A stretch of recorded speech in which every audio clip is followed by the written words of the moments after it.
Tiga. Bismillahirrahmanirrahim. Assalamualaikum warahmatullahi wabarakatuh. Waalaikumsalam. Alhamdulillah, la haula wala quwata illa billah. Yang saya hormati Bu Uswatun Hasanah selaku mentor di Tilok SD 03 Kambuan. Tak lupa pula Bu Uswatun Hasanah yang saya hormati sebagai Kepala Sekolah SD Negeri 03 Kambuan, serta teman-teman Tilok, Bapak Ibu yang saya hormati.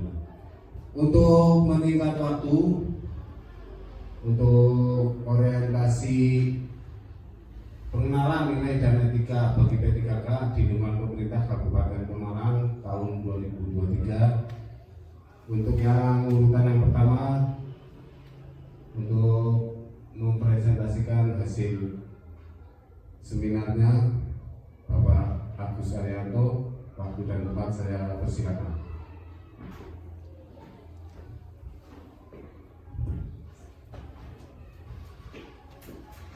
Assalamualaikum warahmatullahi wabarakatuh. Yang saya hormati Ibu Uswatun Hasanah selaku mentor. Kemudian yang saya hormati rekan-rekan peserta seminar orientasi P3K tahun 2023. Pada kali ini saya akan seminarkan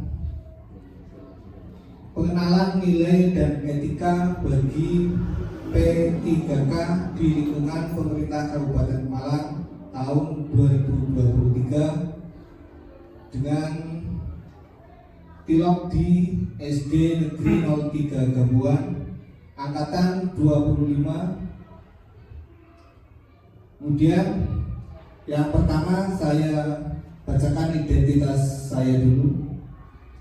Nama Agus Arianto, SPDSD, NIP P3K 1985 0203 2022211012, golongan 9, jabatan ahli pertama guru kelas, unit kerja SD Negeri 03 Kambuan, Kecamatan Pulosari, Kabupaten Pemalang.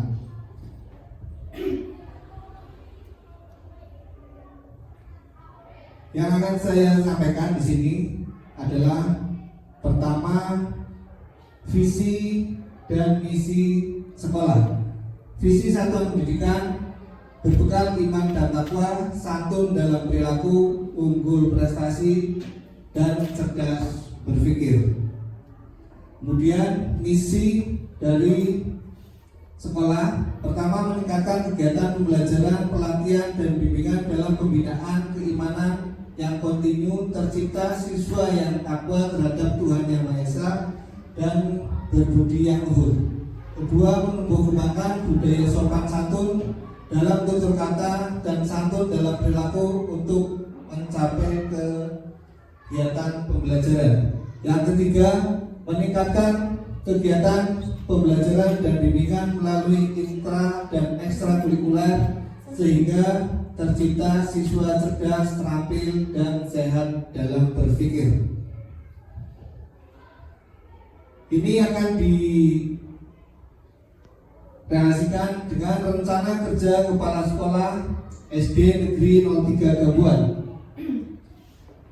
Yang pertama, terlaksananya pokok manajerial, pengembangan kewirausahaan dan supervisi kepada guru dan tenaga kependidikan.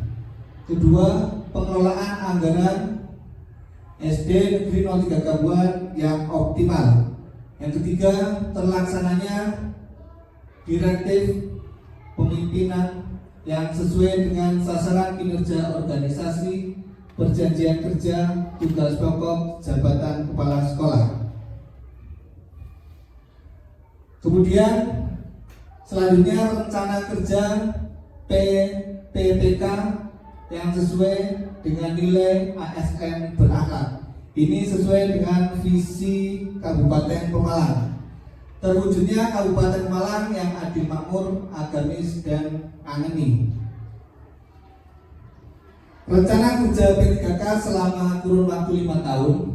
Yang pertama, di tahun 2023 membuat model pembelajaran yang dapat melibatkan siswa aktif dengan tujuan meningkatkan minat siswa belajar di dalam kelas. Kemudian di tahun kedua, tahun 2024, penggunaan audio visual dalam pembelajaran. Kemudian di tahun 2025, peningkatan kemampuan guru dengan mengikuti workshop atau pelatihan. Di tahun keempat, tahun 2026, peningkatan prestasi siswa di bidang akademik dan non-akademik. Kemudian tahun 2027 membuat proyek pembelajaran sesuai dengan potensi lokal. Next. Dan ini pemaparan dari rencana kerja di tahun pertama, tahun 2023, membuat model pembelajaran yang dapat melibatkan siswa aktif dengan tujuan meningkatkan minat siswa belajar di dalam kelas.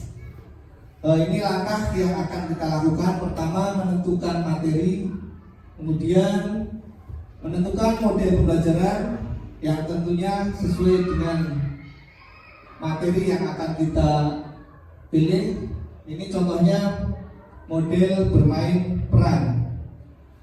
Kemudian output yang diharapkan, yang pertama, siswa aktif dalam setiap pembelajaran. Kemudian yang kedua, meningkatnya minat siswa dalam mengikuti pembelajaran di kelas. Kemudian yang ketiga, meningkatnya prestasi siswa didik di setiap mata pelajaran. Kemudian di tahun kedua, tahun 2024, penggunaan audio visual dalam pembelajaran.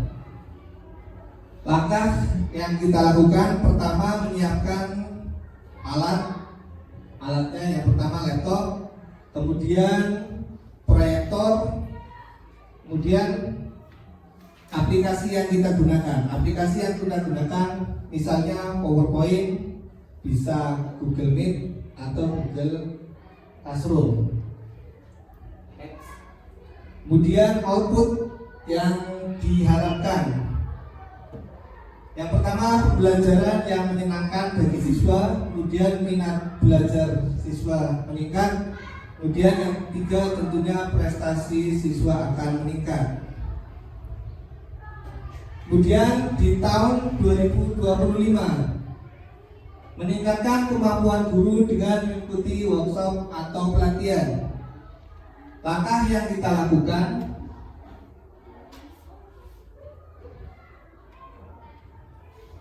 ini contohnya seperti kita mengikuti guru penggerak, kemudian diklat fungsional, platform Merdeka Belajar, dan diklat online.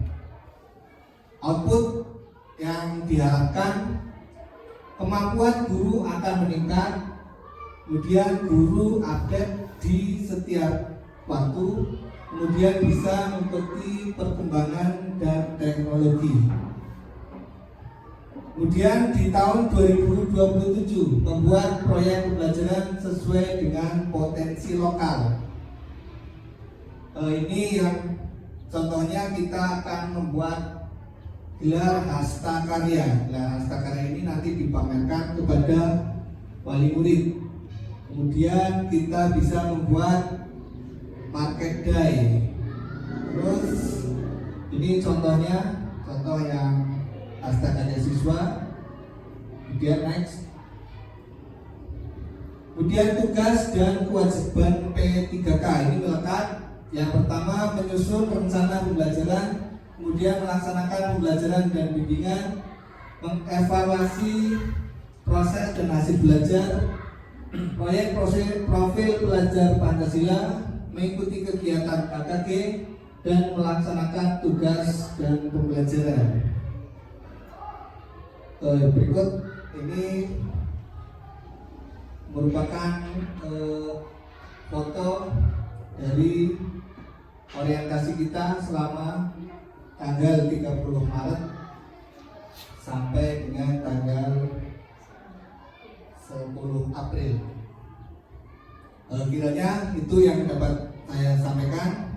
Terima kasih. Waktu saya serahkan ke moderator. Ya, terima kasih. Di sesi berikutnya untuk tanya jawab, untuk memperhatikan waktu kita satu pertanyaan saja deh. Satu pertanyaan nanti dijawab oleh materi. Mohon untuk pertanyaan. Terima kasih. Assalamualaikum warahmatullahi wabarakatuh. Waalaikumsalam. Berdasarkan penjelasan yang tadi disampaikan oleh Bapak Agus Arianto, saya tertarik pada penggunaan audiovisual dalam pembelajaran. Pertanyaannya, nantinya kendala apa saja yang dihadapi dalam penggunaan metode tersebut dan bagaimana solusi yang akan dilakukan?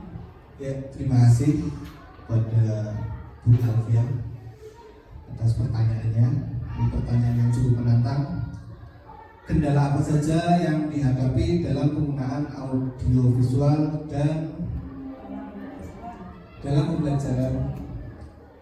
Yang pertama, kendala yang akan kita hadapi dalam penggunaan audiovisual, kita membutuhkan kemampuan dari guru. Jadi guru harus mempunyai kemampuan di bidang IT. Kemudian tidak semua materi sesuai dengan